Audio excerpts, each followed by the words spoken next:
Okay, so basically, I think that we have to be very careful with the internet and the ability that it has to affect us in such a way that we become docile, as it were. We are able to look up information. We're able to figure things out, that and bring information to light that we weren't really able to before, or in such a way that we weren't able to before. But now, the problem I see with that is simply that we are able to take out our frustrations and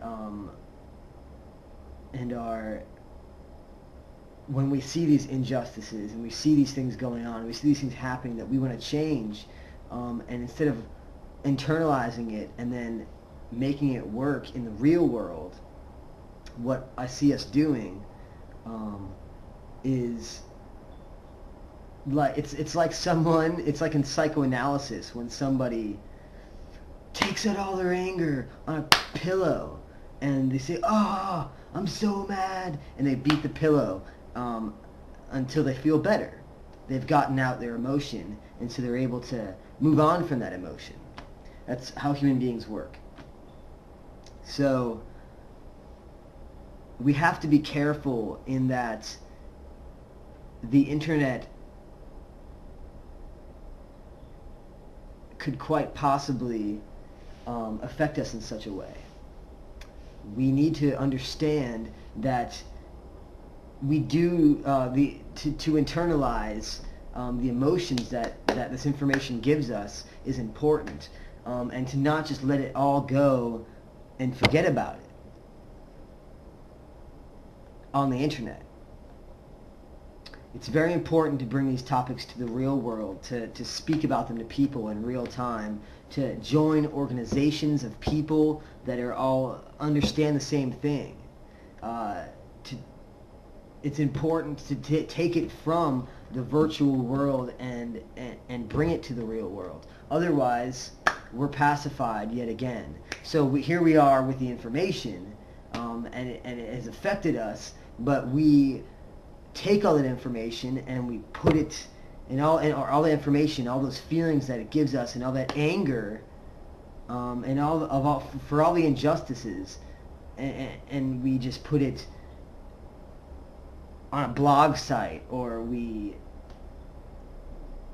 talk to a video camera on YouTube. We have to be careful not to let all of that go.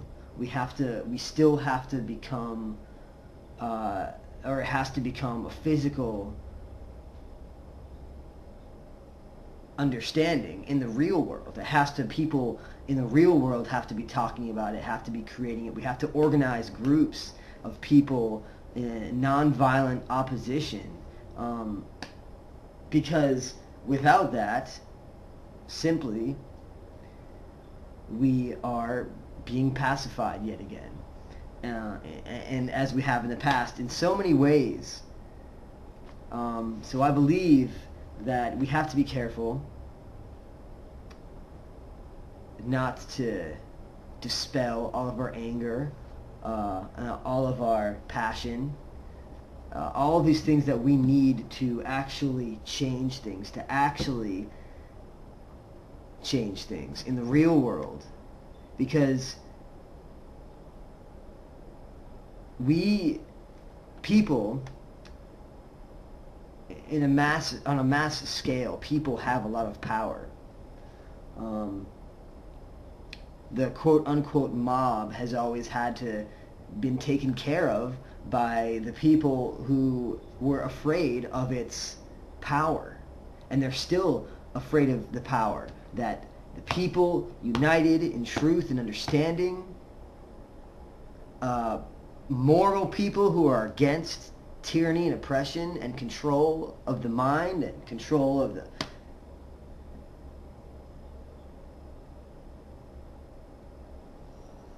eugenics and other idealisms, people that are inherently against that, the masses, these people are afraid of that. Very afraid, because, well, you know, it's human nature. It comes down to human nature, and it comes down to the idealism, these two idealisms, moral or immoral. Now, what do you choose to stand for? I choose moral. Why? Because that's what I see as progression. Given the circumstances of this world and what we live in, morality is one way to regulate greed. Greed can be regulated, because the only reason it hasn't been regulated is because it's been serving the people who are greedy. You are greedy because you are gaining from wealth, power, and other things because of the greed. So it's serving you in a purpose. But if to be greedy, which means to have everything for yourself, was not effective in such a way, we would find people being less greedy, not being greedy, giving up the greed for a way of living in which community and understanding are power. That knowing that it is only through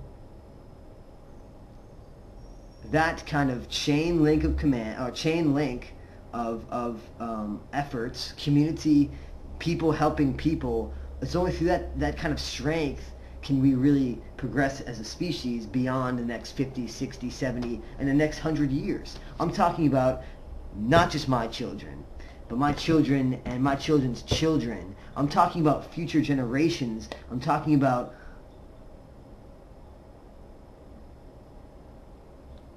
progression. I'm talking about sustainability.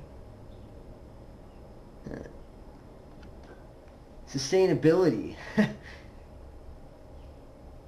You know, we're not just the masses that Freud thought that were irrational and meant to be controlled.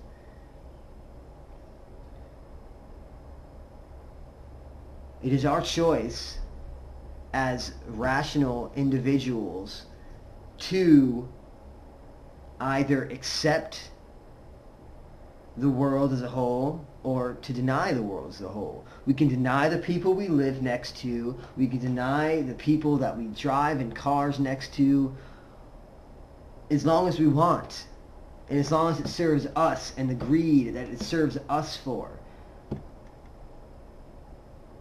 But we will not sustain in that, and we will eventually just give up everything that we have been born as human beings in this in this universe, in this world, in this reality.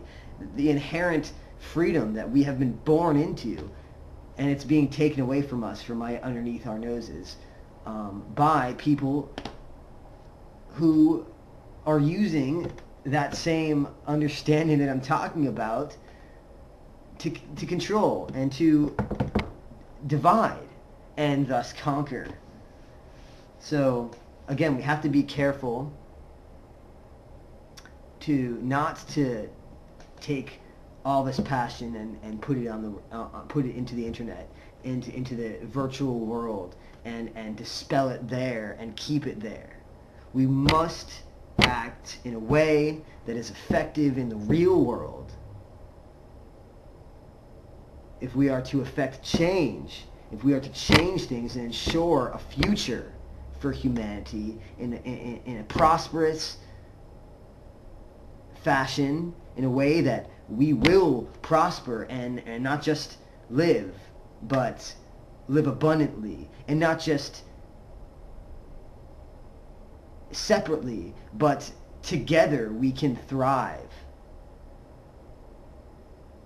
And I'm not talking about material possession. I'm not talking about commercialism. And I'm not talking about